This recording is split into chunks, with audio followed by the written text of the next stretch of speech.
Bonjour à tous, bienvenue à cet événement HR Team avec Jérôme Leca, fondateur de Scality. Jérôme, merci beaucoup d'être avec nous ce soir. Merci à vous. Aujourd'hui, on a souhaité ouvrir le débat sur la souveraineté du cloud et des données dans l'Union européenne. Donc Jérôme, vous êtes le parrain de notre squad Cloud et DevSecOps. Avant qu'on puisse ouvrir ce débat, je voulais revenir un petit peu sur l'actualité de HR Team. Donc HR Team a été créé en 2005 et s'est rapproché depuis septembre du groupe Scalian. Ensemble, on représente 400 millions d'euros de chiffre d'affaires et environ 4000 consultants. On a pour ambition d'aller chercher ensemble des nouveaux consultants et d'aller chercher 500 millions d'euros de chiffre d'affaires d'ici la fin de l'année. Donc pour en revenir à cette squad qui est mise à l'honneur ce soir, je vais donner la parole à Vincent, qui est leader de la squad, pour vous présenter un petit peu ce projet. Bonsoir à tous, du coup, merci d'être... Merci d'être du coup venu parmi nous ce soir. Du coup, je suis ici pour me présenter d'abord et présenter l'idée des squads également. Vous en avez sûrement tous entendu parler un petit peu cette année. Je vais vous expliquer un petit peu plus en détail à quoi ça correspond. Et ensuite, plus en détail aussi, la squad Cloud et DevSecOps, du coup, qui est celle dont je vais m'occuper et qui m'intéresse beaucoup et qui, j'espère, intéressera les gens qui sont ici dans cette salle. Donc, les squads, c'est une idée, c'est pouvoir regrouper nos consultants ensemble par rapport à des notions technologiques sur lesquelles ils ont envie de travailler et leur donner vraiment une possibilité d'échanger en dehors du projet client qu'ils vont avoir et de pouvoir avoir des endroits pour parler ensemble. Donc ce qu'on va déployer sur l'année 2023, c'est plusieurs choses qui vont arriver, notamment une plateforme en ligne qu'on veut essayer de développer avec vous et sur lesquelles vous pourrez échanger, parler à d'autres consultants qui sont en mission ailleurs chez des clients et de pouvoir vraiment échanger de sujets techniques, de vous organiser pour faire des événements, pour vraiment échanger sur des notions sur lesquelles vous avez envie de progresser, de parler de formation, de mentorat, de certification, etc. Et en gros, créer vraiment une unité sur les gens qui sont des experts chez nous, qui ont vraiment des bons niveaux techniques surtout, et qui n'ont jamais l'occasion d'échanger ensemble. Donc voilà un petit peu pour le sujet des squads en général. La squad Cloud et DevSecOps, comme son nom l'indique, c'est une squad qui va s'occuper de tout ce qui est infrastructure et cloud. Ça va regrouper des consultants qui travaillent sur du cloud privé, du cloud public et de l'infra on-premise. Et ça va vraiment toucher un grand nombre de profils. Ça va du développeur cloud, on en a quelques-uns parmi nous de mes équipes. On a également des DevOps, des SecOps, des SysOps, des profils qu'on va appeler un peu plus classiques, qui sont des ingénieurs système, réseau, qui vont travailler sur des infra on-premise et qui ont envie d'évoluer sur des sujets comme le cloud. Et également des architectes, des chefs de projet, etc. Donc aujourd'hui, on a introduit le sujet cloud avec Jérôme. Je vais leur donner la parole du coup pour qu'ils puissent parler de souveraineté du cloud. Et je vous remercie à tous d'être venus ici et d'être avec nous ce soir. Merci Vincent. Je voulais aussi dire merci à toutes les personnes qui nous suivent en direct de Twitch, notamment notre agence sur Marseille, notre agence lilloise et notre agence lyonnaise. Donc merci à vous tous d'être avec nous ce soir aussi. Donc pour commencer, Jérôme, on va parler de vous. Donc vous êtes ce qu'on appelle un serial entrepreneur. Vous avez monté plein de boîtes. Là, vous êtes le fondateur et CEO de Scality que vous avez créé en 2009. Comment est née cette passion pour le numérique et est-ce que vous pouvez nous parler un petit peu de votre parcours ?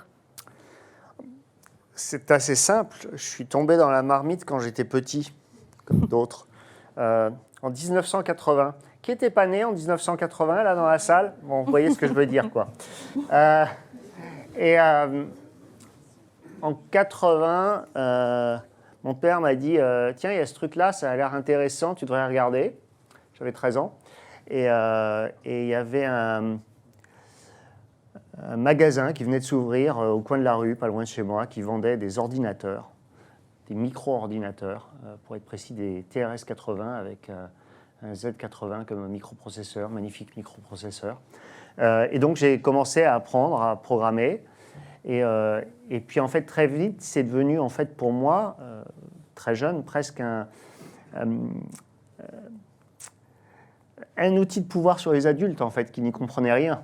Donc j'ai commencé à donner des cours à des adultes à 14 ans. Je suis super fier, j'étais payé 25 francs de l'heure. Je ne vous dis pas combien ça fait en euros. Mais j'étais super fier. Et puis j'ai commencé à faire des programmes et puis de fil en aiguille. J'ai quand même fait une vraie école et puis j'ai fait un DEA en sciences cognitives avec de l'intelligence artificielle autour des réseaux de neurones. C'était absolument passionnant. Et puis à un moment, il a fallu choisir ce qu'on fait dans la vie. Et donc j'ai choisi d'être entrepreneur. J'avais pas 25 ans. Et c'est bien d'être entrepreneur, mais c'est pas un métier. Enfin, comment dire, entrepreneur d'accord, mais pour entreprendre quoi ? Pour faire quoi ? Et en fait, il m'a fallu 2 ans pour trouver une idée. Donc, entre-temps, je me suis juste mis à mon compte. Je vendais des prestations informatiques. J'ai développé des micro-progiciels, notamment des suivis de stock pour des pharmacies. J'ai imprimé des bouquins, j'ai installé des réseaux locaux. Enfin, bref, je vivais de petits métiers de l'informatique. Et jusqu'au jour où j'ai créé un logiciel que j'ai livré à une société de capital risque qui faisait de l'investissement sur le Nasdaq. J'ai livré ça à San Francisco en 1994. Donc, ça m'a amené à aller à San Francisco pour livrer le logiciel que j'avais écrit.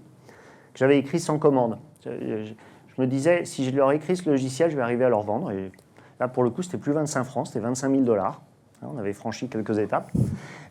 Et en allant là-bas, en début 1994, j'ai vu l'Internet. J'ai vu le début de l'Internet commercial aux États-Unis. Et je me suis dit, ça, c'est un changement radical. Ça va impacter le monde entier, ça va impacter la société. C'est aussi important que l'imprimerie. Et donc, je rentre en France et je vais monter un fournisseur d'accès Internet. Donc ça, c'est ma première expérience d'entrepreneuriat. C'était une très, très belle boîte, Internetway, qui vendait de l'accès Internet pour les entreprises, non pas pour le grand public. Chronologiquement, on était le 5e en France, juste après Transpac, filiale de France Télécom, Orange maintenant. Et puis, il y avait Olean et il y avait EUNet. Et puis un autre, j'ai oublié qui. Et puis nous, on était le 5e.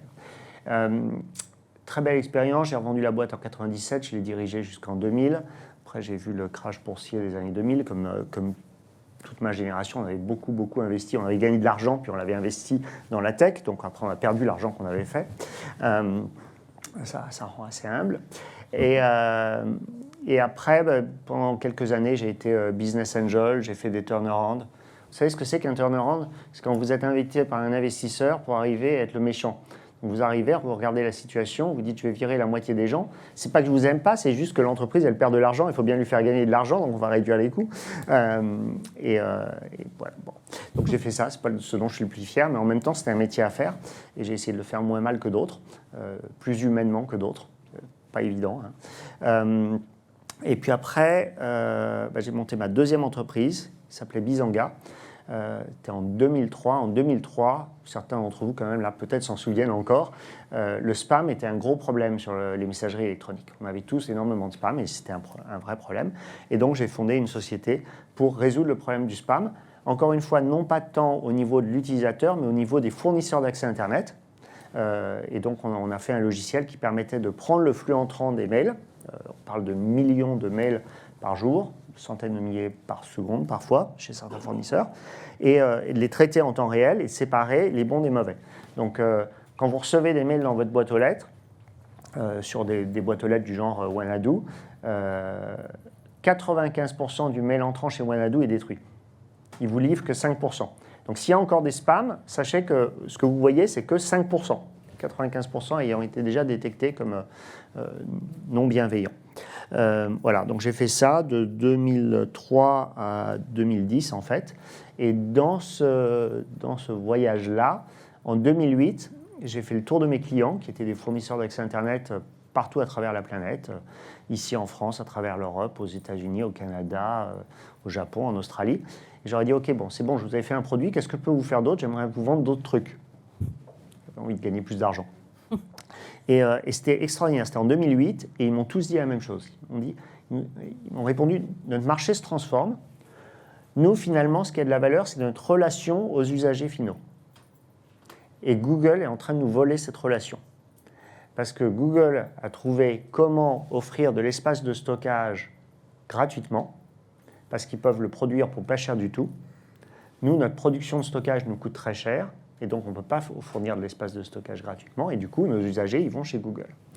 Encore une fois, on était en 2008, Gmail, le stockage de photos chez Google, et de plus en plus de services. Il y a un de mes clients qui appelait ça un stuff store.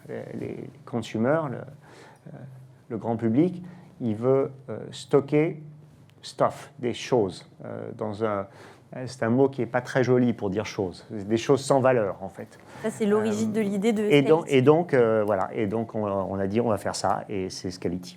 Donc Scality, aujourd'hui, vous avez fait un beau parcours, vous avez levé plus de 150 millions d'euros, il me semble. Le but étant de devenir donc leader du stockage d'objets et du cloud. Qu'est-ce qui, selon vous, vaut le succès de Scality? Certains disent que ça va être une future licorne française. Je l'espère. Donc une boîte valorisée à plus de 1 milliard de dollars. C'est pas rien. Alors d'abord, moi j'attache beaucoup plus d'importance à la croissance du chiffre d'affaires qu'à la croissance de la valorisation et donc à ce titre de licorne. Donc ma fierté, beaucoup plus que la valeur de l'entreprise, qui est importante pour mes actionnaires évidemment, ma fierté c'est d'avoir des clients contents et d'avoir des clients contents dans 57 pays dans le monde et d'avoir, on estime, à peu près 700 millions d'utilisateurs dans le monde. Alors évidemment, la plupart de nos utilisateurs ne le savent pas. Enfin, si vous avez une messagerie chez Orange, enfin une adresse email chez Orange ou chez SFR aujourd'hui, eh ben, c'est notre système qui est derrière. Beaucoup des clouds français, pas tous, mais beaucoup, utilisent notre système par derrière. Je crois que tout le stockage des vidéos sur Dailymotion utilise notre système derrière. Donc en fait, vous pouvez très bien être utilisateur de Scality absolument sans le savoir. Et ça, c'est juste la France. La France, c'est 20 à 25% de notre chiffre d'affaires. On a des clients dans 57 pays dans le monde. Et donc les pays où vous êtes majoritairement, c'est le Japon, les États-Unis et la France? Ouais, nos 3 premiers pays, c'est effectivement les US, la France et le Japon dans cet ordre-là. Et en fait, c'est simple, c'est parce que c'est les 3 pays qu'on a ouverts dès le premier jour. Quand on a démarré l'entreprise, on a ouvert un bureau à Paris, à San Francisco et à Tokyo. Donc vous vous êtes attaqué au marché du cloud, qui est un marché en évolution constante depuis ces dernières années. Aujourd'hui, ce marché pèse 600 milliards de dollars. Est-ce que vous pouvez nous expliquer comment ce marché est structuré? Quels sont les acteurs principaux sur ce marché? Alors, j'adore les chiffres parce que un chiffre sans son contexte, ça ne veut absolument rien dire. Donc, c'est 600 milliards, c'est vrai, mais ça ne veut rien dire. Alors, Scality, fournisseur de cloud. Donc, on n'est pas un fournisseur de cloud. On est un fournisseur de technologie pour fabriquer du cloud. On est un éditeur de logiciels. Nos clients fabriquent du cloud. À 40% de nos clients, ils fabriquent du cloud public, donc un service qui va être offert à travers l'Internet. Et il y a plusieurs types de cloud public, du SaaS, du PaaS, du IaaS. Et 60% de notre clientèle va fabriquer des clouds privés, c'est-à-dire du cloud pour son usage propre. Pour moitié, c'est des très grandes entreprises, typiquement des banques ou des assurances, qui, quand on est une banque d'envergure mondiale, on doit être capable d'être indépendant d'ingérence, y compris d'ingérence par des États. D'où la pertinence d'avoir un cloud privé de taille. Beaucoup de nos clients entreprises sont plus gros que nos clients opérateurs. Ça fait sourire, mais c'est la réalité pour nous. Et puis, quand même, un bon tiers de notre clientèle, en fait, ce sont des États. Ce sont des gouvernements qui veulent une certaine souveraineté par rapport aux autres États. Donc, cloud, on est un des fournisseurs de technologies déployées dans le cloud. Alors, les 600 milliards, effectivement, la taille mondiale du marché du cloud, c'est 600 milliards de dollars annuels, hein, c'est gros. Mais en fait, la moitié de cette somme-là, enfin 270 milliards, c'est du SaaS. C'est-à-dire que c'est la situation où une entreprise, ou un particulier d'ailleurs, va utiliser un logiciel, sauf qu'au lieu de mettre le logiciel sur leur ordinateur ou sur leur serveur, ils vont l'utiliser à distance. La plupart des gens, quand on leur parle de cloud, ils n'assimilent pas le SaaS avec le cloud. Donc les analystes, ils sont bien gentils de mettre tout ça dans la même boîte, mais en fait, en termes de déploiement informatique dans une entreprise, déployer des SaaS ou déployer un IaaS, ce n'est pas du tout les mêmes enjeux, en particulier au niveau de la sécurité. Donc, enfin, pour vous, dans vos métiers de tous les jours, en fait, c'est des marchés complètement différents. Vous n'allez pas avoir la même chose si vous êtes en train de packager plusieurs SaaS et de faire en sorte qu'éventuellement il y ait des intégrations entre les SaaS, ou si vous allez déployer un IaaS ou un PaaS, c'est juste extrêmement différent. Le marché du SaaS, essentiellement, c'est un marché d'applicatifs, et le fait que ce soit sur des clouds publics ou que le SaaS fabrique son propre cloud est complètement invisible pour l'acheteur, que ce soit entreprise ou particulier. Le marché du IaaS et du PaaS, là on a 3 acteurs dominants dans le monde occidental, qui sont évidemment AWS, Azure, la filiale de Microsoft, et GCP, la filiale de Google, qui sont les 3 acteurs dominants. Ça, c'est quand on regarde le marché occidental. Si on regarde le marché à l'échelle mondiale, il faut quand même rajouter Alibaba et Tencent, qui sont des très très gros acteurs en Asie, qu'on oublie complètement ici. Alibaba a un peu essayé en France, mais enfin, ils n'ont pas été très très loin. Mais à l'échelle mondiale, Alibaba et Tencent sont des acteurs très très importants. Donc on a 3 acteurs majeurs, et puis après, on a tous les autres. Donc en France, on connaît évidemment OVH, qui a fait une introduction en bourse. On connaît souvent Scaleway, éventuellement Jaguar Telecom, Outscale.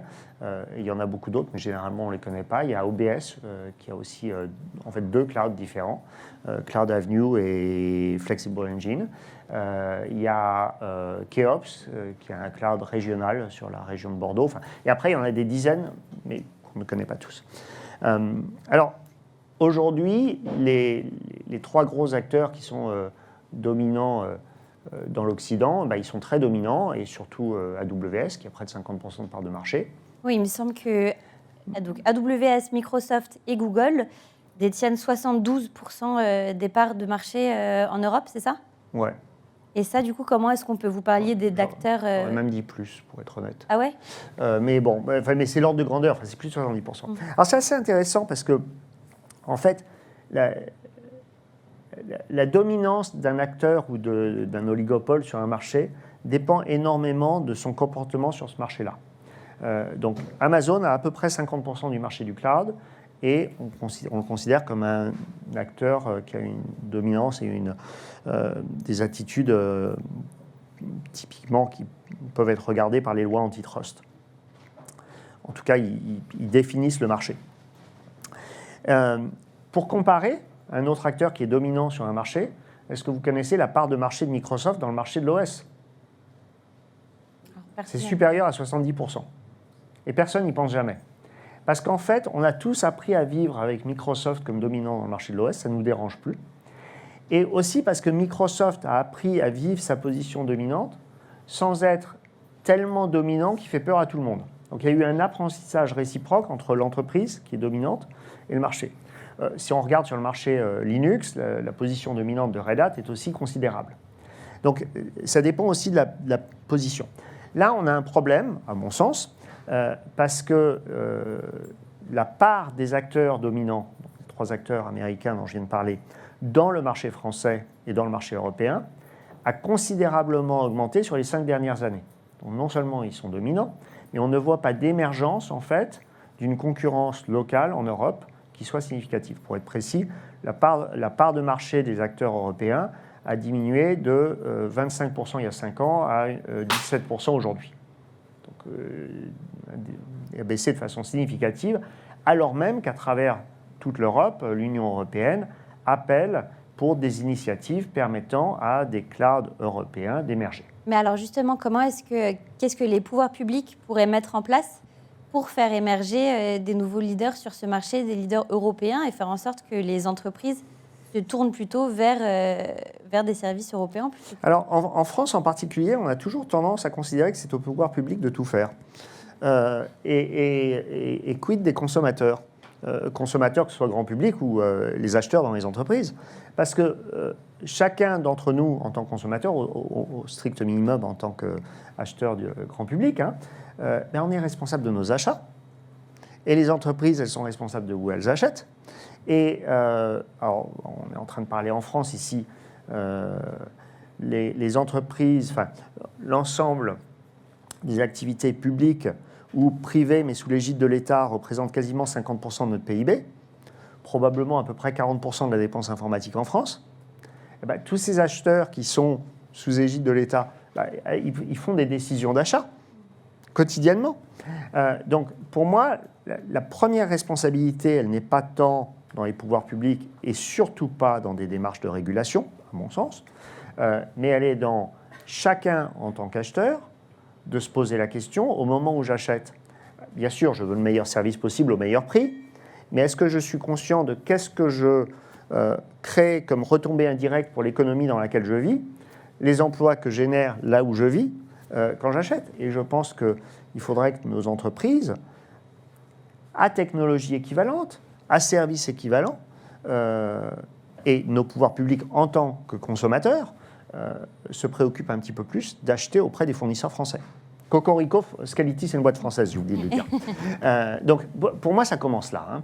Donc, la première chose, c'est acheter français, non pas dans une logique de protectionnisme, non pas non plus dans une logique d'acheter moins bien. Il n'est pas question, parce que si une entreprise achète moins bien, elle est moins concurrente sur la scène internationale. On ne peut pas se permettre ça, bien sûr.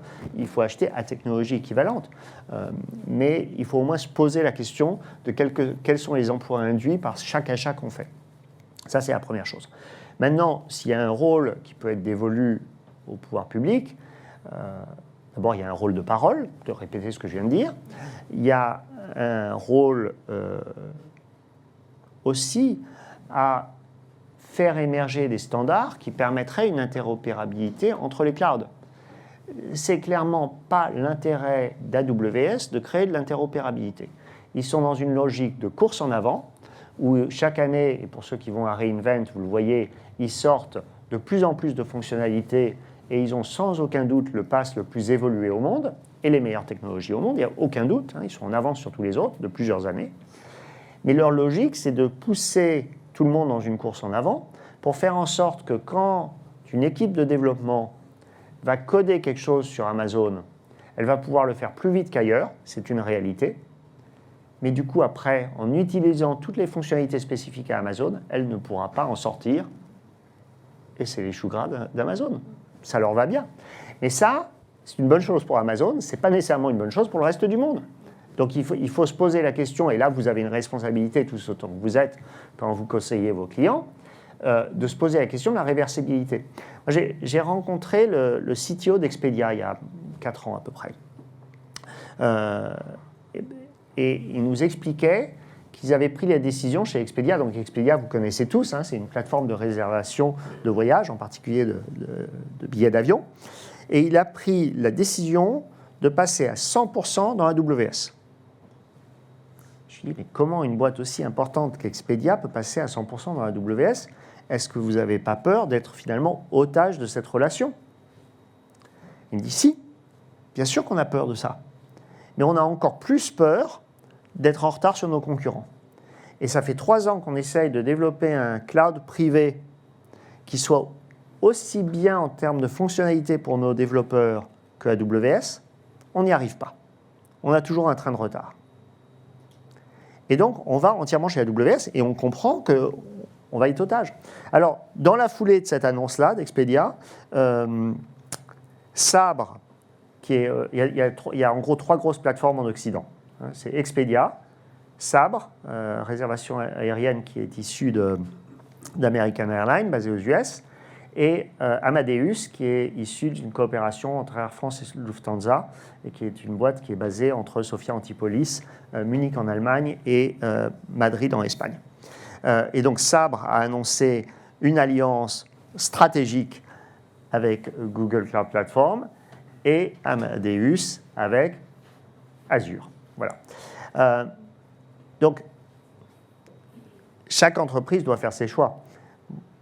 La seule chose que je vous dis à vous, en tant que consultant, c'est que vous devez mettre vos clients en face des réalités de ces choix. Et des bénéfices de ces choix et des conséquences à long terme de ces choix, parce qu'il y en a. Réponse un peu longue à votre question, excusez-moi. Pas de souci, c'est très intéressant. Si justement on parle donc de souveraineté européenne, là ça fait près d'un siècle qu'on vit, près d'un siècle de mondialisation. On est tous interdépendants, particulièrement l'économie numérique. Est-ce que c'est viable justement est-ce que ce serait viable de parler de vivre en autarcie européenne Totalement impossible. Oui. On n'en est pas capable. Je ne sais même pas si on en serait capable dans d'autres domaines. Dans l'énergie, c'est de façon évidente impossible. On n'a pas de pétrole, on a des idées, d'accord, c'est bien d'avoir des idées, mais n'empêche qu'il faut un peu de pétrole. Et même pour faire marcher notre énergie nucléaire, il faut en fait du pétrole pour mettre en œuvre les centrales au départ. Enfin bon, et après ça peut générer de l'électricité. Il faut de l'uranium qui vient pas de chez nous. Enfin bon, même dans le domaine de la nourriture, je suis pas sûr qu'on soit capable de retourner en autarcie. Mais dans le numérique, c'est juste absolument complètement impossible. Oui. Oui, parce que aussi, du coup, la France aujourd'hui, si on compare la France par rapport aux autres marchés européens sur le marché, enfin par rapport aux autres pays européens, pardon, sur le marché du cloud, selon Eurostat, la France a pris un peu de retard. Elle se situe derrière le Portugal, derrière l'Espagne, derrière bien sûr les pays nordiques qui sont en tête de course. Pourquoi est-ce que la France a pris ce retard et à quoi ce retard est-il dû? Alors d'abord, c'est un fait, hein, c'est vrai, mais je ne sais pas si c'est grave. On a été en avance, avec le Minitel, on a été en retard avec l'Internet. Est-ce que ça nous a empêché en fait de se mettre à l'Internet? Finalement, non. Peut-être avec 3-4 ans de retard, mais avec 20 ans de recul, est-ce que ça change quoi que ce soit? Donc là, on est un peu en retard sur le cloud public. Mais pourquoi est-ce qu'on est très plus peu de frileux? mesures. Je pense qu'en France, d'abord, on a les différents pays d'Europe n'ont pas le même tissu industriel. En France, en Allemagne et en Italie aussi, on a beaucoup de PME, PMI, entreprises relativement petites. Moi, ce que je constate quand je parle à des chefs d'entreprise, c'est que ces entreprises de taille moyenne, enfin, entre les PME et les ETI, sont très à l'aise avec les notions de SaaS, mais pas du tout à l'aise avec les notions de IaaS et de PaaS. Et je dirais que c'est une peur de manquer de contrôle, en fait, de ne pas savoir où sont les machines. On a envie de toucher les machines. Alors que je ne rencontre pas cette peur sur le SaaS. C'est pour ça que pour moi, quand on parle de cloud, c'est très important de séparer le marché du SaaS d'un côté et du IaaS PaaS d'un autre. Donc je pense qu'il y a une certaine peur. Je pense que cette peur a en plus été alimentée par toutes les questions autour GDPR ou RGPD. Là, j'ai oublié dans quelle langue il faut le dire. RGPD. Et alimentée, enfin, la CNIL qui fait pas mal de bruit, pas à tort, mais voilà, et par ces questions de souveraineté. Donc je pense qu'il y a une peur de perte de contrôle qui en plus a été alimentée par le discours ambiant, qui fait que les PME et les ETI ont un peu peur, mais ça viendra.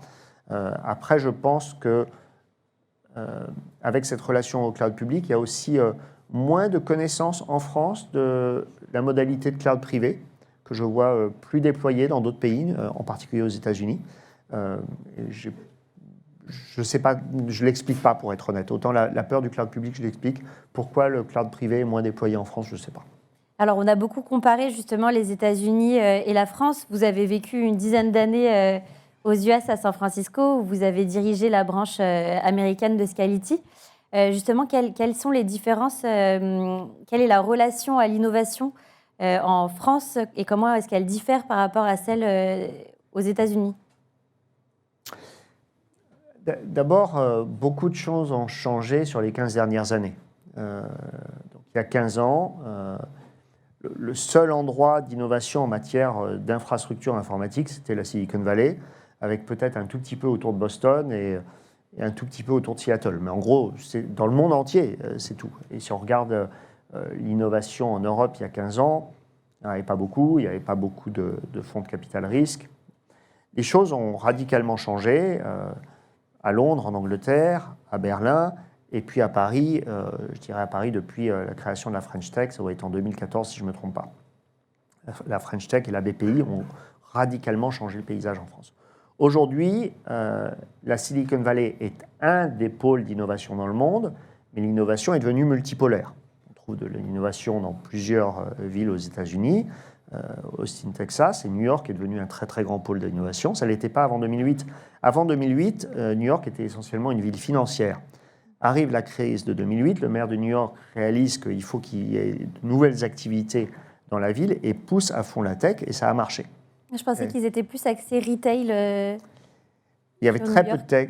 Il y avait déjà DoubleClick, il y avait déjà un peu de retail, mais aujourd'hui, il y a de la tech. Il y a de la tech dans plein de domaines à New York. Toujours du retail et de l'audio-vidéo, mais pas que. Et New York a quand même le bon goût d'être beaucoup plus proche de l'Europe que ne l'est San Francisco ou Seattle. Donc New York, comme Boston, sont des villes très intéressantes pour les Européens, mais aussi pour les Américains qui ont une perspective d'aller en Europe. Donc le monde a changé, il est multipolaire. Les États-Unis, la Silicon Valley reste un des grands pôles. Maintenant, en termes de relation à l'innovation, on dit beaucoup que les entreprises françaises sont frileuses à l'innovation. Moi, ce n'est pas ce que je vois. Je ne vois pas de différence, en fait, dans mes relations avec les entreprises. Là où je vois une différence, c'est dans le financement de l'innovation.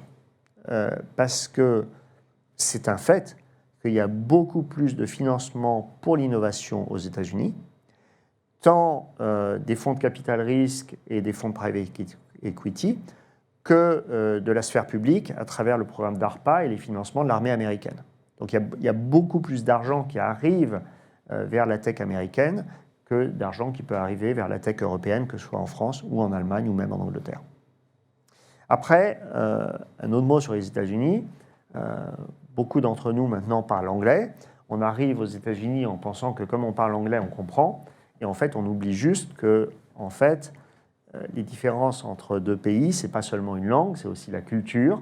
Et quand on arrive, qu'on parle anglais, ben ce n'est pas pour ça qu'on comprend la culture américaine, qui est quand même extrêmement différente. Ce n'est pas un pays d'Europe continentale.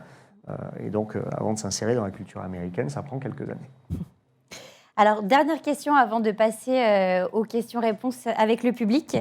Je voulais aussi parler de cloud et de sustainability. On parle beaucoup de Green IT et beaucoup disent que justement le cloud pourrait être un levier vers une transition écologique, que le cloud est la technologie la plus respectueuse de l'environnement. Qu'est-ce que vous en pensez ? Est-ce que c'est le cas ? Est-ce que c'est du greenwashing de parler de ça ? Donc, il faut faire toujours très, très attention au greenwashing. Non, c'est sûr que une IT moderne déployée dans un data center moderne et efficace et utilisée à un taux d'occupation élevé, c'est plus efficace que une IT traditionnelle et ancienne où il y a un serveur pour chaque application, que les serveurs sont utilisés à un taux d'occupation de l'ordre de 15%, et dans des data centers vétustes qui ont des PUE dégueulasses. Okay, ça, c'est sûr. Maintenant, est-ce que tous les clouds remplissent cette condition ? Non. Est-ce qu'il y a beaucoup de greenwashing dans l'industrie ? Oui. Et maintenant que j'ai dit tout ça, je vais quand même dire que moi, je vois le numérique comme une formidable opportunité d'optimisation des process métiers et d'automatisation, et donc, en définitive, d'économie d'énergie. Donc, quand on fait une analyse, il faut toujours faire des analyses en regardant toutes les composantes. D'abord, le numérique est un des vecteurs qui permet d'économiser de l'énergie dans les processus métiers, dans les processus industriels en particulier. Donc oui, le numérique consomme beaucoup d'énergie, mais permet aussi d'en économiser.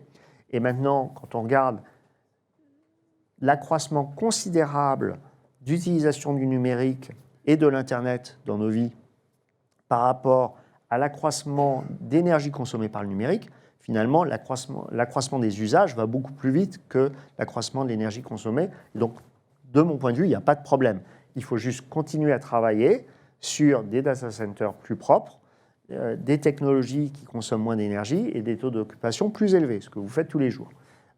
Et de ce point de vue-là, pour moi, encore une fois, c'est vrai, c'est une question de technologie et de génération de technologie. Ce n'est pas tant une question de cloud public ou pas cloud public, parce qu'en fait, on fait aussi bien dans un cloud privé, pour autant qu'on respecte les mêmes composantes. Pour moi, la différence finalement entre le cloud public et le cloud privé, c'est un balancier qui est aussi ancien que l'industrie informatique. C'est un balancier entre l'insourcing et l'outsourcing. Donc pour l'instant, le balancier il est en train d'aller à fond vers l'outsourcing avec le cloud public. Et moi, je prédis qu'il va revenir dans 10 ou 20 ans vers de l'insourcing, parce qu'on va découvrir qu'en fait, le edge, c'est très important, que le edge, c'est loin du cloud public, qu'en fait, on est capable de produire des clouds privés à peu près aussi efficaces en termes de coûts et de consommation énergétique.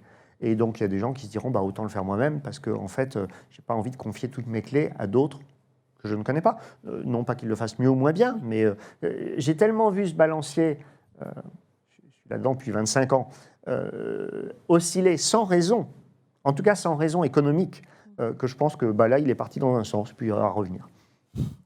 Très bien. Merci beaucoup, Jérôme, pour vos réponses.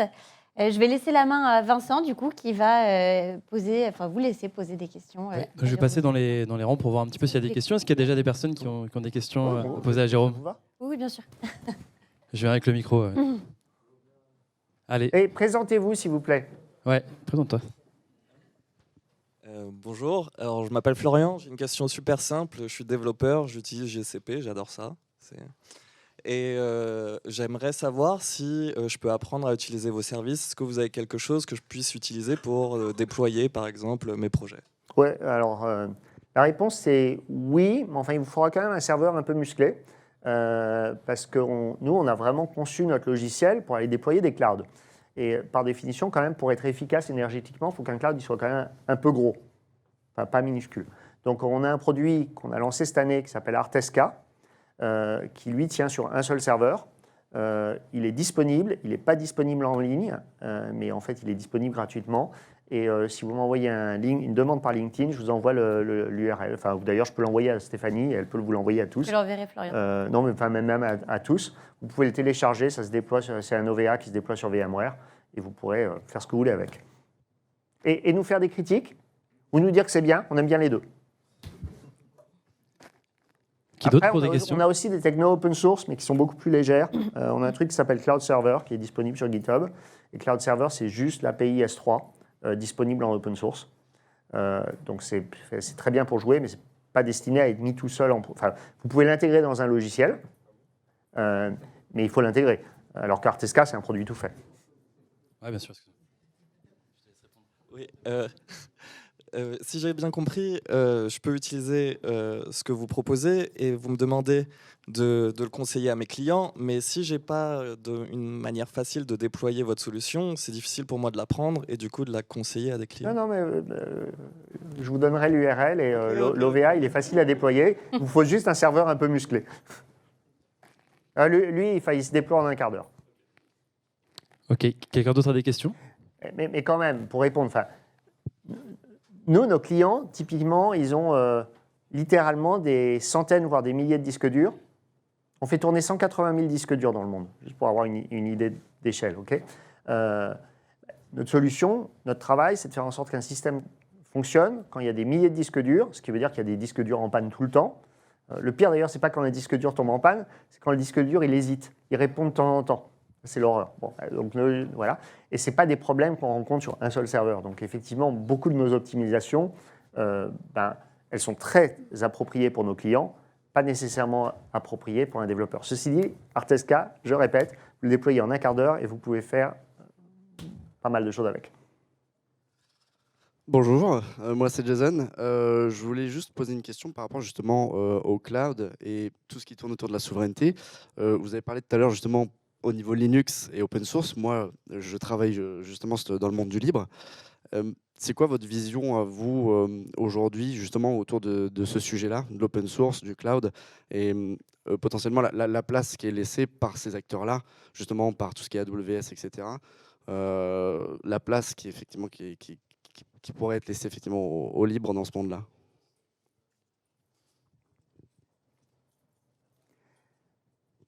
Waouh, j'ai jamais réfléchi à la question posée comme ça. Donc je vais donner des éclairages. Je ne vais pas être capable de répondre de façon directe. D'abord, je pense qu'il y a des choses absolument formidables faites en open source. Et nous-mêmes, on est construit sur Linux, donc franchement, on est entièrement dépendant de l'open source. Et je pense qu'on utilise à l'intérieur de notre suite logicielle au moins une cinquantaine d'open source, si ce n'est plus. Ils sont tous listés parce que dans nos contrats avec nos clients, on a une obligation de les lister, donc on le fait. Mais on repose énormément. En même temps, quand j'entends certains politiques dire que l'open source, c'est la solution, c'est la panacée à tous les problèmes de souveraineté, là, je ne suis pas d'accord. Parce qu'en fait, un open source, il n'est, dans la durée, aussi valable qu'il n'est maintenu. Et donc, de savoir quelles sont les équipes qui maintiennent l'open source, c'est très, très important.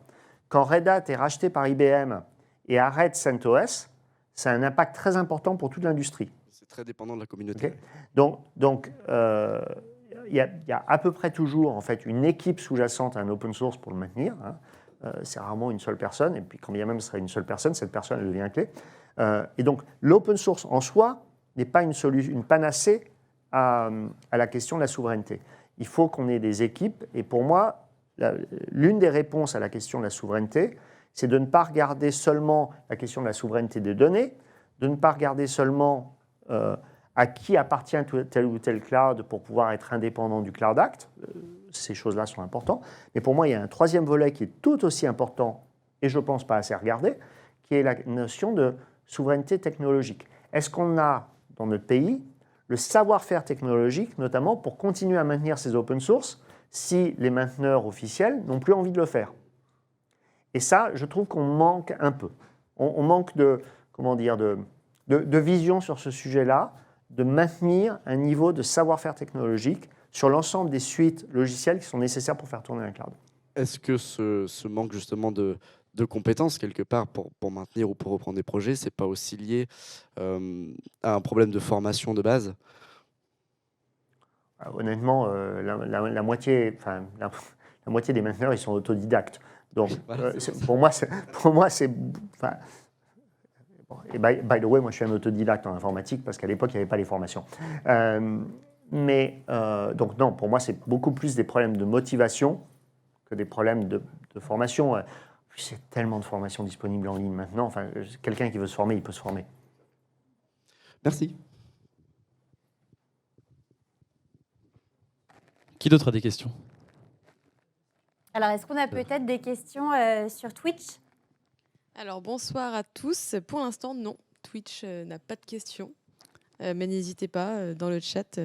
Alors moi j'ai peut-être une question du coup Jérôme. Il y a des alliances qui se font entre des hyperscalers américains et des sociétés françaises dont on entend parler en ce moment. Je crois que c'est Thales et Google, il me semble, qui font Sens. Ouais. Et il y a Blue, je crois, je ne sais plus qui c'est derrière, Azure et Capgemini, il me semble. C'est pas finalement une solution qui peut être viable pour protéger les données, mais profiter des technologies américaines? Alors d'abord, ça fait énormément débat. Moi, de mon point de vue, c'est une solution qui est viable pour protéger les données.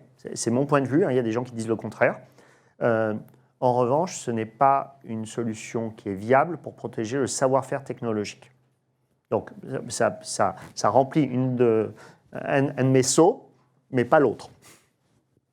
Ok, merci. Est-ce qu'il y a d'autres questions?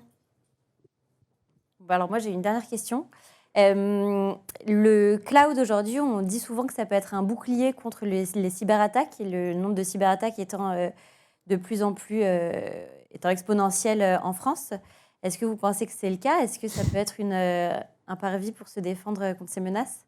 Je pense que c'est très similaire aux gens qui disent que le logiciel libre, ça résout tous les problèmes de souveraineté. Et donc, je ne pense pas que le cloud en soi, ce soit la panacée à toutes les cyberattaques. La première chose, c'est la formation des employés. Parce que le vecteur le plus fragile dans une entreprise pour les cyberattaques, c'est nous tous. Alors, pas vous, évidemment, parce que vous êtes super formés à la cybersécurité, et jamais vous cliquez sur un email à tort. Jamais. Moi, j'ai plus de 15 ans maintenant de travail dans le domaine de la sécurité, puisqu'avant, j'étais dans le spam. À Scality, on utilise une société qui nous envoie des fausses cyberattaques par mail pour voir si on se fait avoir. Je suis assez rompu à l'exercice et vendredi, il y a 15 jours, j'étais fatigué. Il était 18h, j'étais crevé. Vendredi soir, fin de semaine. Et puis je me dis, allez, ouais, je vais bosser encore une demi-heure. Je vais au moins traiter mes mails de la journée.